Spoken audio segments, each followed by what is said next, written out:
Welcome to the Chicago Bears Podcast, a presentation of ESPN Chicago, Chicago's home for sports. Here's your host, Pat, the designer. Bear Down Bears fans, welcome into another week of the Chicago Bears Podcast, and we're finally past preseason football. Thank God. Lance, you ready to see some real action? Finally? I am. I'm excited about the final roster going into the first week. You know, if there were any questions that people had, you know, this should answer a lot of them. You know, and Bears solidifying who they believe are the players that are going to help us win in the 2022 season. Yeah. I think that we got a good group here heading into this season. Of course, final cut down day going to be Tuesday. We're already seeing some cuts come in, some serious, some interesting cuts. I don't know if there's anything too surprising. One name maybe a little bit surprising, but maybe not for guys who played football. Right? Like, not at all. Not at all. There's competition that happens during this time. You know, guys are competing for starting jobs. Guys are competing for roster spots. Yeah. You know, and both. And guys that were making progress last year, you know, we bring some other guys in. They're not making progress this year. Those guys are progressing further past them. You know, and so it's a what have you done for me lately league. And you know what I mean? Some guys haven't been producing lately. Hey, listen, 3 in a 14 season. A lot of guys didn't end up producing. And so you see some changes come in, but we'll talk about that. Got to get into Trevis Gipson says he wants out. The Bears reportedly have given him permission to seek a trade. We'll talk about that in the first quarter. Second quarter, it's cut down day. Like I said, what is cut down day like? We'll get that insight from Lance Briggs from the player perspective. Then we got a halftime segment. Of course, Tyson Bagent in the third quarter, winning the backup job, apparently. Talk about some of those cuts that came in as well. Surprise. And fourth quarter, your questions. We want to hear from you. We want to hear from you all season. Send your questions on Twitter and at Pat the Designer, and we will answer them on the show. Appreciate you guys for showing love as always. First quarter.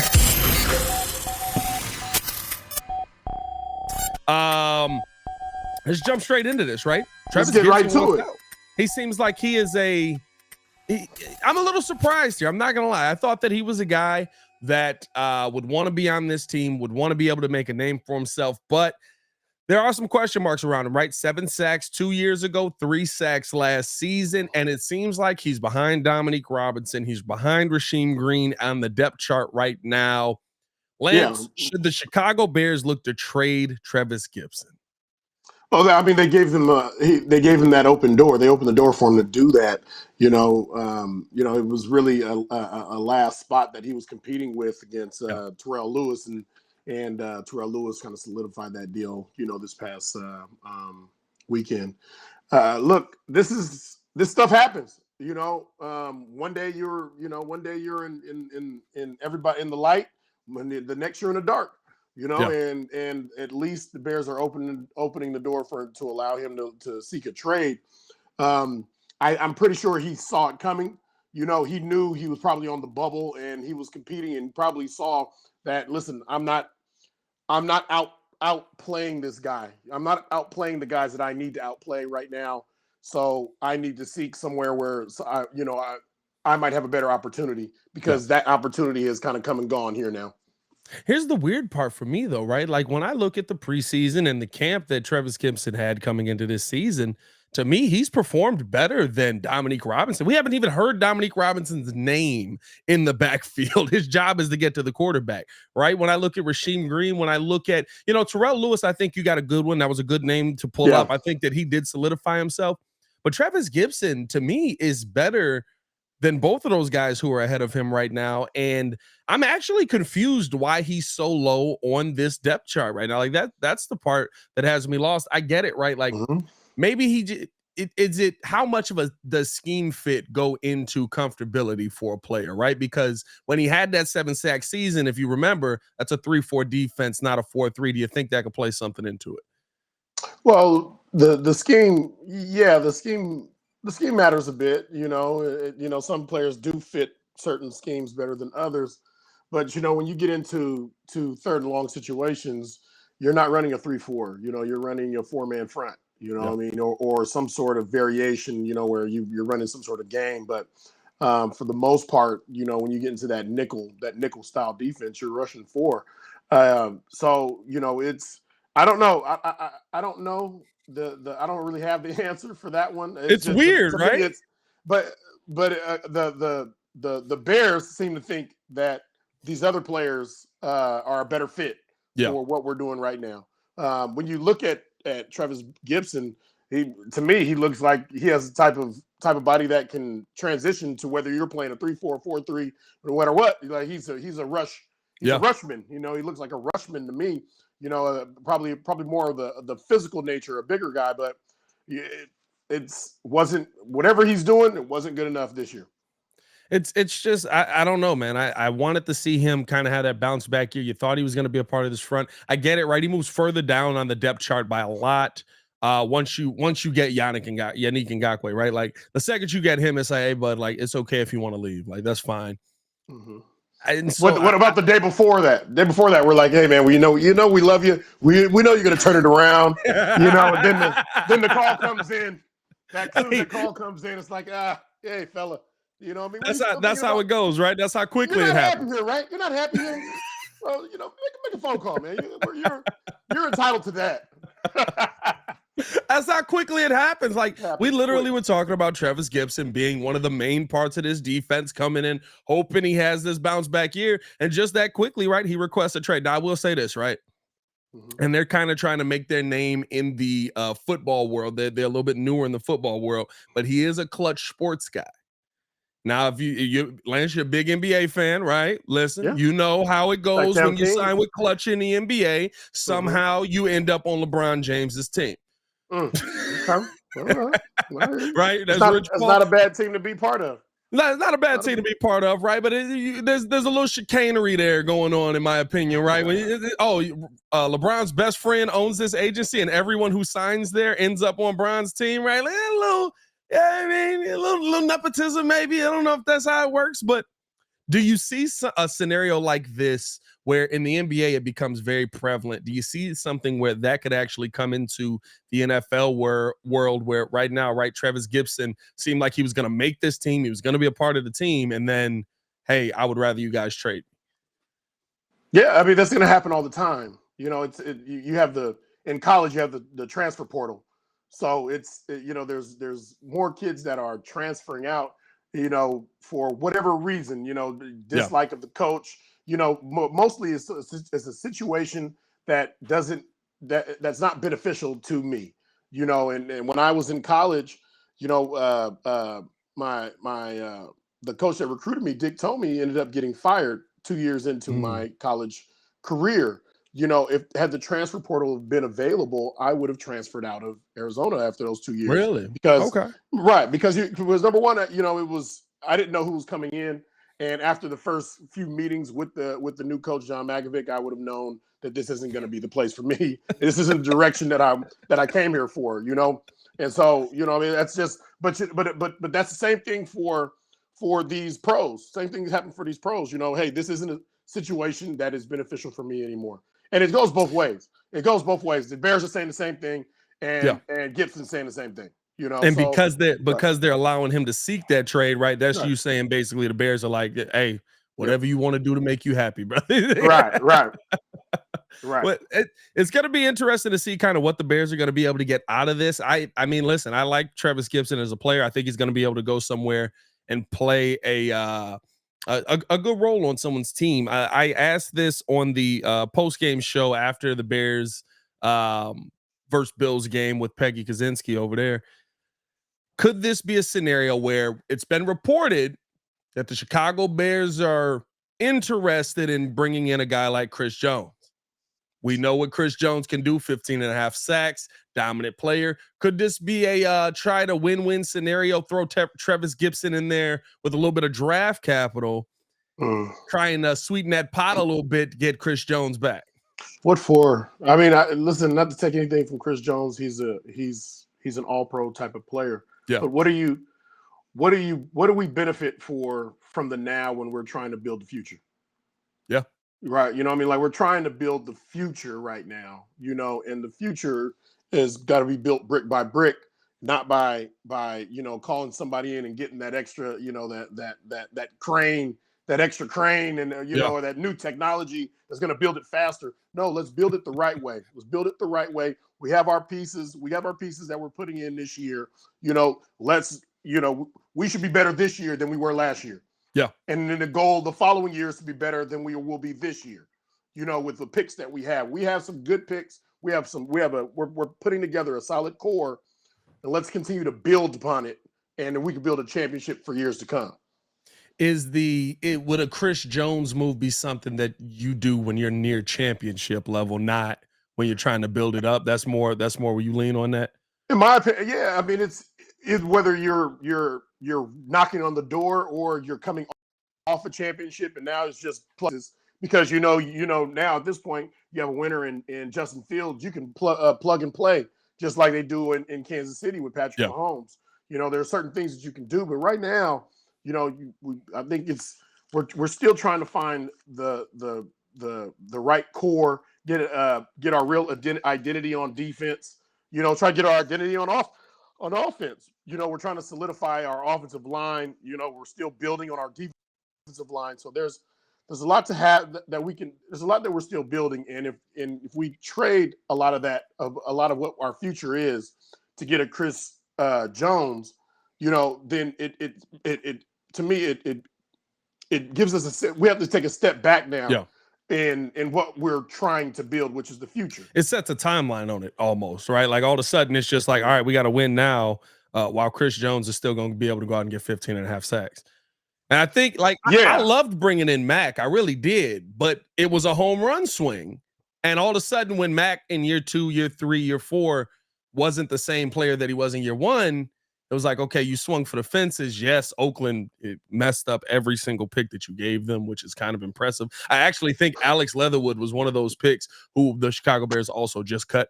So it's crazy to see that kind of come full circle. But, like that, I love that move. But when you look back on it, it set us back years. It set us back. And I was back by it. I was on teams, where draft picks were traded away to get, Jay Cutler. Those draft picks were given away. Those are first round picks that were given away for him. So, to be in a position that we're in now, like it just doesn't to go after this big fish when we can build the whole doggone lake. We can build the whole doggone lake with what we have. So, I like that. That's a bar. Somebody clip that up right there. You don't got to go after the big fish when we can get the whole lake. I like that.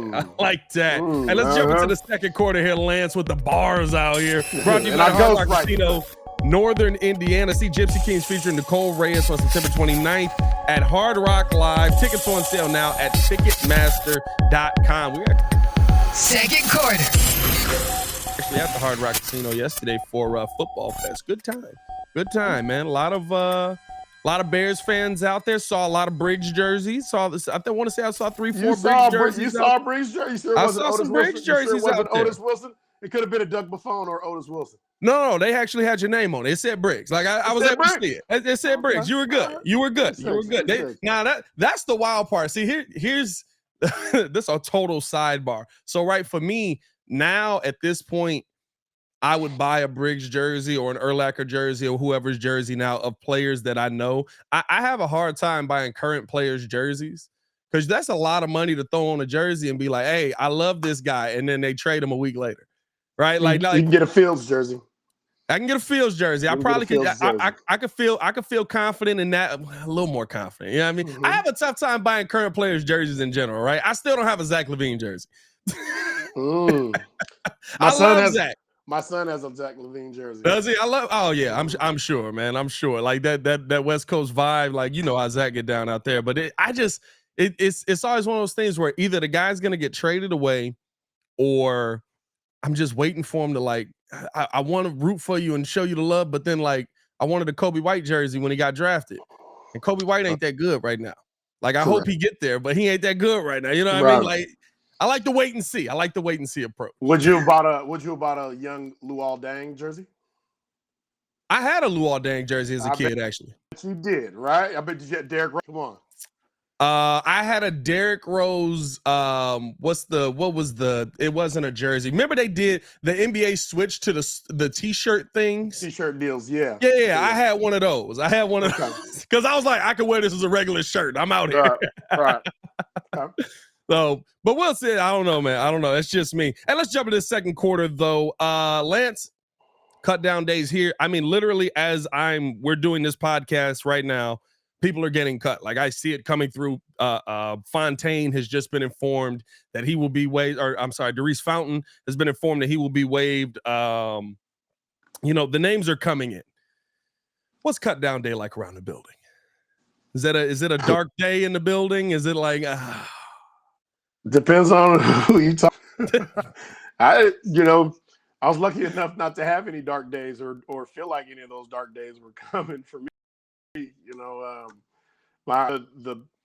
The most nervous that I was my rookie year, but at that time, when the final cuts were coming, I was competing for the starting job. I was competing for the starting job, so I wasn't worried about being cut. When I'm splitting reps with the ones and I'm on all these special teams. So it was the year where I really kind of figured out, would look at that depth chart and they're like, man, I think I'm going to get cut. And I'm like, why?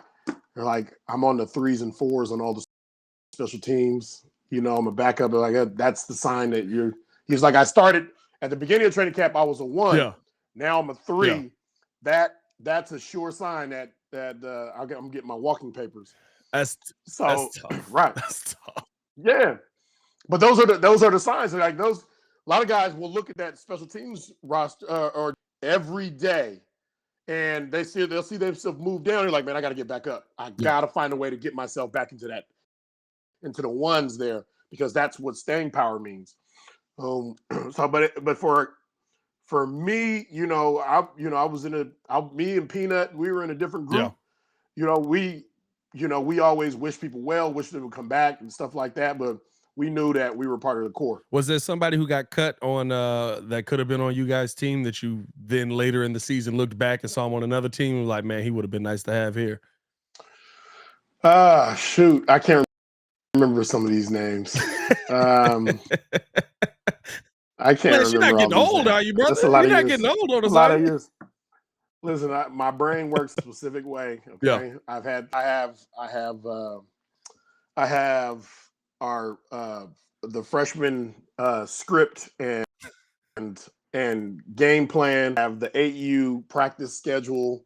That's right here, right in front of me, right here. And now you want to ask me to remember a bunch of the players that I played with for 100 years. My brain's not gonna do it. My brain is not gonna do it. I respect it. I respect it. It's so interesting, right? I love being able to get inside the mind of people who are in the building, because right on days like this, for you, like you said, it was a very different day.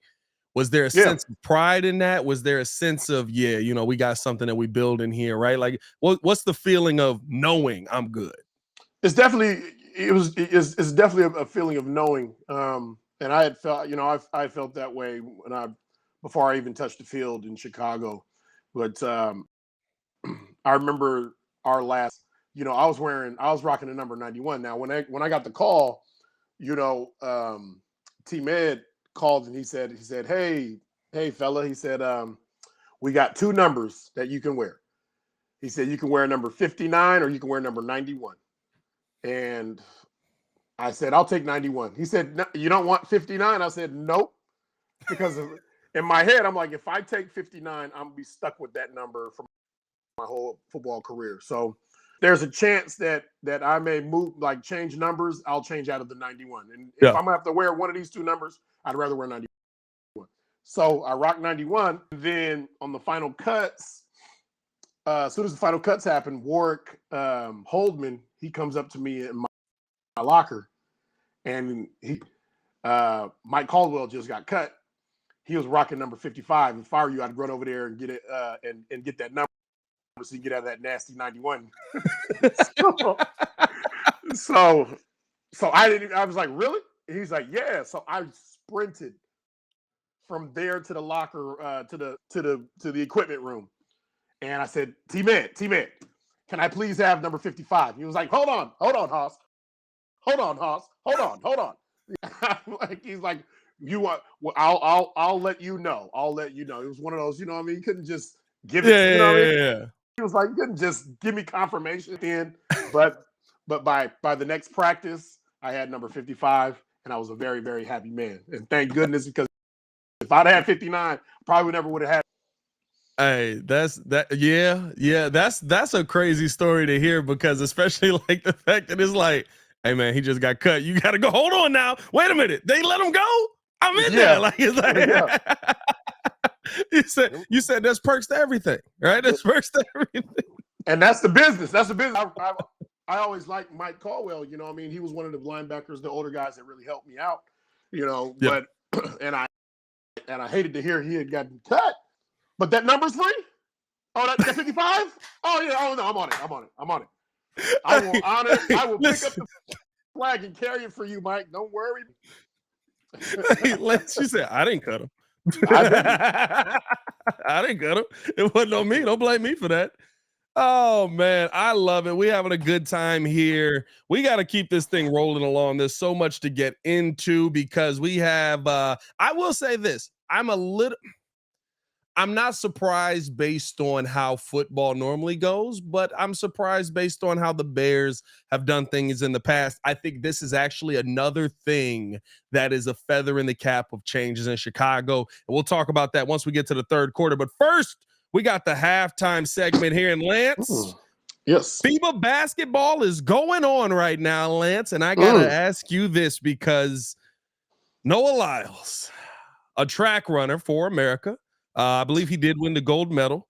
Had some comments on America's world championships. And he said, for some reason, it was a very weird moment. He just randomly took up this torch out of nowhere. Like, nobody really brought this up to him, but he said, how can NBA players be called the world champions when they only play American teams? So, Lance, where's your standpoint on this? How do you feel when, you win the Super Bowl and you're the world champion, but you're the world champion of America because we're the only ones that realistically play football, according to Noah Lyles? Yeah, he would be upset with me, because I have also been one to say, listen, for a big chunk for most of my career, I was the best traditional outside linebacker in the world, you know. And it extends beyond just America, because this is the best football on the planet. So with that being said, yes, best in the world, you know. So it's to each their own. That's his own opinion. You know, it sounds a little bitter. Sounds like a little bitter about it. You know what I mean? Because he's an Olympian. You know, I get that. To me, it's I want to toast to the troops, man. I want to toast to everybody that's out there playing, and if that's how you feel, man, whatever motivates you to be great, go for it, man. I'm here to support you. Man, listen, I feel like this man was in the mirror at night and he thought that was going to be a bar. He was like practicing that. He was like, and America's got to be better, and we're not the world. I love them. Like, he thought that was going to hit. He thought that somebody was putting that on a rap verse the next week, bro. He thought that was going to. And it's goofy, because here's the thing. He picked the only sport you can't do that in. No disrespect to Super Bowl and all of that, right? Technically, you're the world champions because we're the only ones who play football at this level in the world, right? The CFL is a completely lower league, completely different rules, all of that, right? But literally the best players in the world all want to just come play in the NBA all over the world. Luka is where? NBA. Sabonis, NBA. Embiid, NBA. Giannis, NBA. He ain't playing in the Greece League. But you know, track is it's an individual sport. Yeah. You know, it's individual sport. So you're individually, you know, preparing for each one of your events. And so it's, you know, to him, you know, I'm trying to use some reason here, you know, to him, he's working so hard for not even though he represents the country, but there's selfishly he's trying to get the recognition for himself to be the best. Right. It's not one of those things unless you're running the relay race. Any of the relay races, it comes down to the event that you're in, and then in that event, he has broken a lot of records. He's done some great things, broken some of Usain Bolt's records, and it's awesome that he's representing our country and looking at the Olympics next year. Absolutely. Right.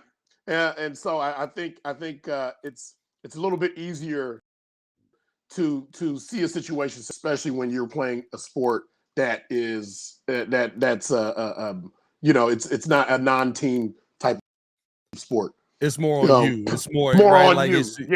It's all of you. You don't have to rely on anybody else for your success to have. Of course, training staff and stuff like that, but like the actual act of going through it is you running, you breaking the records. Right. I love you shooting him some bail there. I'm not buying it. I'm telling you. I swear he was in the mirror the night before. He's still bitter. He's still bitter about it. He's bitter. And at the end of the day, everybody has their own opinion. It just gets put out a lot faster, and people can see it more often now. The reality is, listen, he doesn't make or break anybody's NFL, whatever they're doing. It wouldn't bother me if I was in the NBA. It wouldn't bother me at all. That's your opinion. Keep it to yourself. Fine. Let's move on because I'm a world champion. I think my favorite thing of all is that it did bother the NBA players, and so they're just in his comments. Like all the entire brotherhood of the NBA. I ain't seen the NBA work this hard together on anything since LeBron went down to Miami. Like, I'm not gonna lie to you. Like, everybody has come together to be like, this guy's crazy. What is he talking about? That union's pretty strong. That union's pretty strong. Hey, bro, they coming for him. They ain't said nothing about it. They just, hey, listen. My favorite thing is too, like, at first everybody was like, man, like, y'all know y'all on your personal accounts, not your burner accounts. And then you just saw like Easy Money Sniper, Trey Young's in there, all of these mugs, just like they pay attention. This guy's an idiot. This guy's an idiot. You're like, wait a minute, hold on, KD, that's you. That's your actual page. This is not the door you want to open right here. Oh man, let's keep this thing moving along. I love it. The fact that the NBA brotherhood came together on that. I was dying laughing watching that unfold yesterday. And I know he woke up this morning thinking he ate that. He probably didn't look at his phone all night. Thought Muzz was going to be all on his side. He's like, wait a minute, hold on now. Listen, if you continue to win, people are going to love you. But the moment that you take second, third place, they're going to throw NBA all in your face. Oh, yeah. It's a target. It's a target. Hey, listen. And like you said, he is great. Right? It's not like he's just some Joe Schmo throwing this out. He's great at what he does. He's a world record runner, right? So I love to see He's not as a big a name as Sha'Carri Richardson, though. Nah, Sha'Carri cooking out here. I ain't going to stunt with you. Cooking. Hey, I love watching Sha'Carri run. I ain't going to lie to you. Right?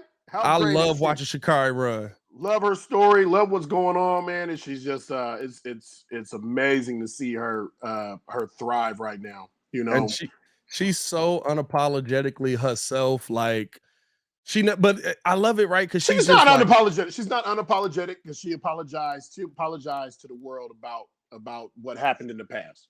Well, she's not. When I say unapologetically herself, right? I mean that she's not worried about people's perception of her. She's not worried. She's just going out there and running. She's just going out there and winning. She's in a good place mentally. You know what I mean? And she's focused. She's focused, and you can see what a focused Sha'Carri Richardson can do on the track. She dangerous, man. It's crazy to see. Like, here's the thing. I'm not a track guy. Like, I've never sat down and been like, I'm gonna watch a track meet at a regular moment. But when you see the best of the best do it, it just blows your mind away. What was it? The last race she was in, I believe two young ladies from Jamaica were ahead of her. Yeah, the 4x1. She said, now it's time to go. Hey, you just saw her just go. I was like, what is happening right now? It's great to watch. She's inching closer. She's inching a little bit closer to FloJo's times. FloJo's times are insane, just so you know. You know that, right? I did not. I was not aware. I'm not like I said, not a huge track guy. So. Yeah.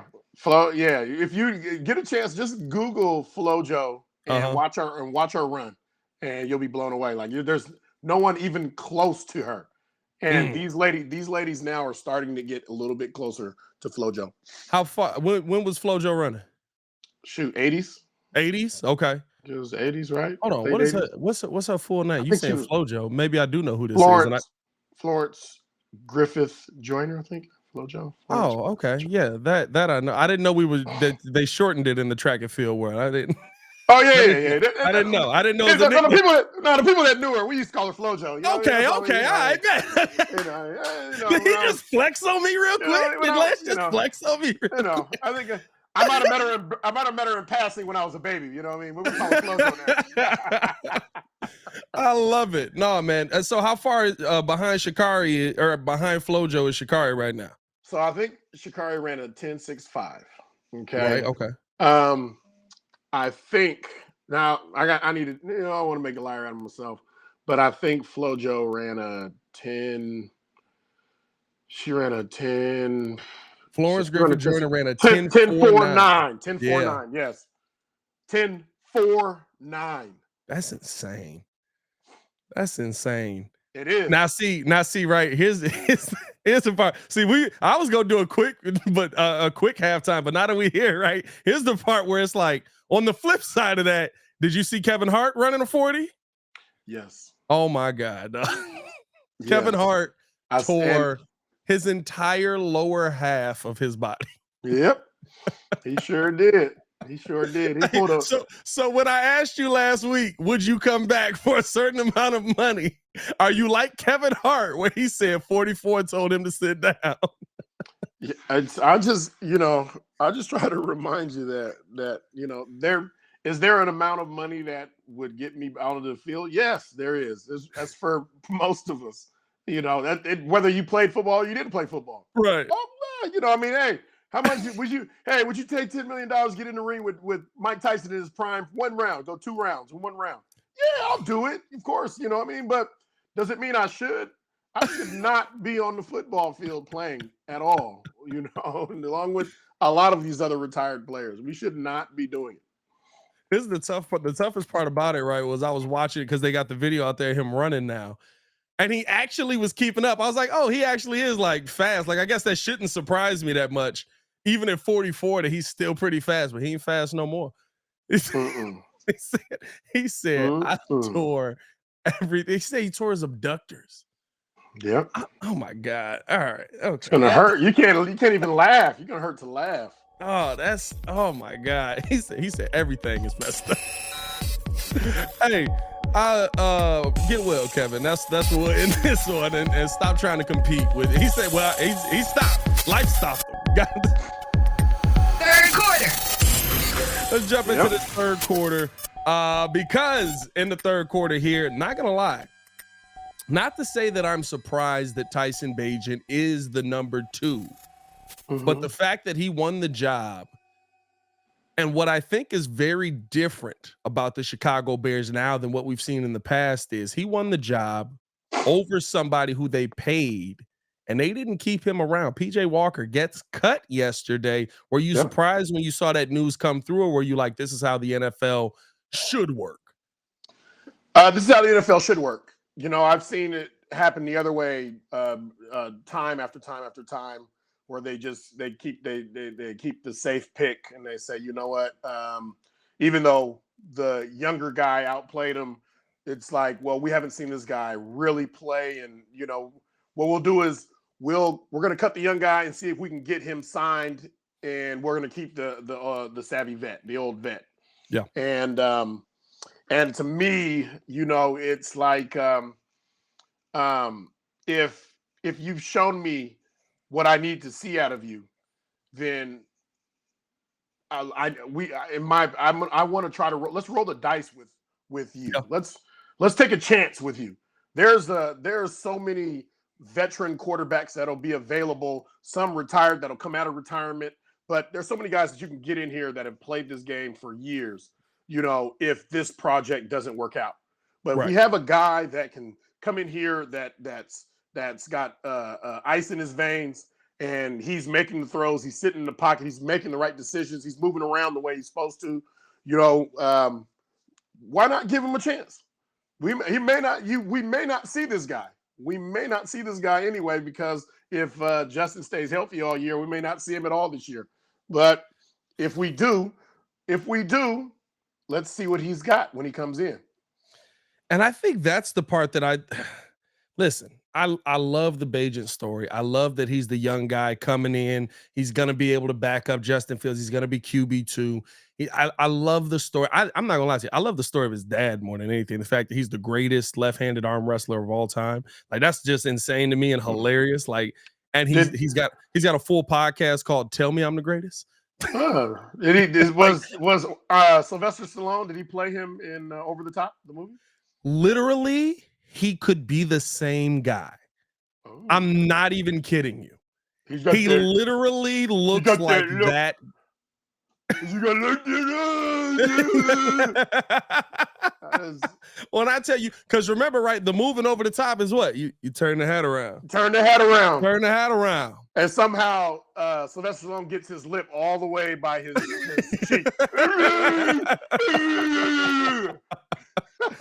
So when I tell you, I end up going down this rabbit hole watching Trevis Gipson, and first off, he's one of the cockiest dudes you'll meet in the world. He knows he's good. He 100% is the GOAT of arm wrestling. He's looking this dude in the eye. He's going, "You better get up or you're going to lose. You're going to lose." And he's got him like about to pin him. He's like, "You're going to lose. I told you were going to lose. Dang it. You should have done what I said. Now you about to lose." And he ends up beating the guy. And the whole time, hat backwards, lips a little over. You know what I mean? Lips a little over. But at the end of the day, right, Tyson Bagent ends up winning this backup job. I say all that to say, I don't want to see him. I never want. I hope that he's on the team. I hope he gets paid. I never want to see Tyson Bagent on the field. Yeah, well, you know the way the football gods work. If we do see him, I want to see him for a brief period of time, and in brief stints where we're getting blown out, or not. Excuse me. Let me rephrase that. We're blowing a team out. I know. I'm sorry about that. Come on, now, Lance. I'm sorry. you just Tressman'd yourself right there. You just Tressman'd yourself. We're gonna have a team that's selfish and undisciplined. Yes. Wait a minute. Hold on, Mark. They won, Mark. I meant to say we're blowing a team out, okay, and he's getting some reps. Yeah. One of those type of situations, or if there's an injury, it's a minor injury where he's gonna Phil's gonna miss a week, maybe 2 weeks, and that's a time to get him in, get some experience, see what we have, and then get ready for and at least he splits it. He splits those games 50%. We win one, we lose one. On the bright side, on the hopeful side, we win both of those games, but we don't lose those two because of him. Yeah, no, and that's, to me, right, like what I saw in preseason, it didn't overwhelm me with like, my God, he's leaps and bounds better than PJ Walker and all of this. What it told me was PJ was horrible. PJ had I've said this the entire time. PJ had a terrible training camp. PJ had terrible practices. PJ was overthrowing guys. He was missing Reese. Like, I'm actually proud of the Chicago Bears for going about not just saying, yes, he's a veteran guy. We want to have that veteran experience on the team, keep him on the team to work with Justin. He's not, he's been in the league longer than Justin, but like at no point am I sitting here talking to this veteran guy about, hey, what are you seeing out there? Right. Because Justin's going to see it a completely different way. Oh, please believe they have some veteran on speed dial right now. They're talking, hey, listen, get yourself ready. Yeah. Things get hairy over here. You're going to be on the first thing smoking in Chicago. Josh McCown come back. I know he's coaching, but maybe he gets back in for a little, just some reps. I doubt. No, not this time. Not this time. Not this time. We call on Josh McCown so often. Not this time. He's coaching over at Carolina, man. You can't do that. I love it, actually. I love seeing it go full circle, man. I mean, high school coach comes into the league and then ends up being an NFL coach. I love it. I think we've had some great conversation here. Great breakdown of the inside mind of the player on this game. Let's go out and finish it out with this one here. Fourth quarter. The fan questions. Okay. These the fourth quarter, we're gonna do this pretty much all season, where we ask the fans what are their biggest Bears questions that they have. We're gonna ask it to Lance, Courtney, J Mac, Yurko, all of that. So let's get into the fan questions here. Starting it out, Chicago Sun Time has been a regular on this one. Shout out to Chicago Sun Time. He said, Lance, what is your favorite sack? Ooh, That's a good question. it is. Had a lot of them. Got some Aaron Rodgers sacks. Some. My favorite sack was probably against the Packers, obviously. And it was one where, and I think I mentioned this to you before, but it was one where Favre tripped. He tripped. They snapped the ball and he tripped and fell. And on one side you have Ottawa Agulier that's fighting to get to him, and on the other side you have Alex Brown, who had hit the ground and he's just inching like this, just fighting to get to him, And I saw him fall down. I ran up and I just touched him with one finger. And they were like, they blew the whistle, sack. And I ran off and I took the sack. It was great. It's a great moment for me. That's my greatest sack. Might be the easiest sack in NFL history. Might. Yeah. Yes. I've tackled people with one finger. I've sacked quarterbacks with one finger. You have told me the story about grabbing somebody with one finger. Yeah, one finger. That same finger put Favre down. Strong finger, man. Strong finger. Take that how you will. Anyway, shout out to Mr. Two Letters. He said, what advice would you have for Tremaine Edmonds, who basically has one preseason game to get ready for Green Bay? Good luck. Stay healthy, man. You've been doing this for quite some time, and still to be the age you are and have been in the league as long as you've been, you know what you're doing. This is a system you're familiar with. You're gonna be a stud in this defense. Just looking forward to supporting you, my man. I love it. Right here we got at Chicago Bears love affair. All right, shout out to him. He's in a love affair with the Chicago Bears. I hope his wife doesn't know. What is your prediction for Bears Packers week 1? Bears win. See, this is going to change because right now we don't know you're right. We don't know what the injury report. There's so much so I will say Bears win. They'll score more points than the Packers will. Let's see here. They'll score more points than the Packers will. Right. We got to see how the week goes. We got to see what's going on. Like this.